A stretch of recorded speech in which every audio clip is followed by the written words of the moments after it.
एक चुड़ैल खिड़की के पास से उड़ती हुई गुजरी। शाओ मेंग आश्चर्य से अपना मुंह खोल चुकी थी। फिर उसने दो और चुड़ैलें देखी। इस दौरान एक लड़की बालकनी पर गिर पड़ी। असल में उसके चश्मे टूट गए थे और वह उसे देख नहीं पाई।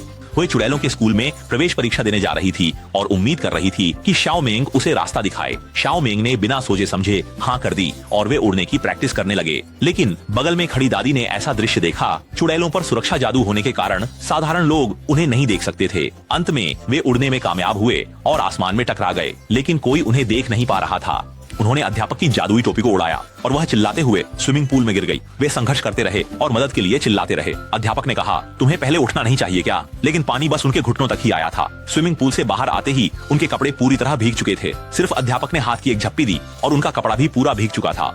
एक जोरदार हवा का झोंका आया और पल भर में उन्हें सूखा दिया। शाओ मेंग अभी भी पूरी ऊर्जा में थी। फिर कोई और छात्र उड़ता हुआ आया। वह कितनी सहजता से उड़ रहा था, बिल्कुल परफेक्ट लग रहा था। अध्यापक ने ताली बजाई और वे क्लासरूम में प्रकट हो गए। अध्यापक ने एक पुराना चश्मा उठाया और हल्के से हाथ फेरते ही चश्मा तुरंत ठीक हो गया।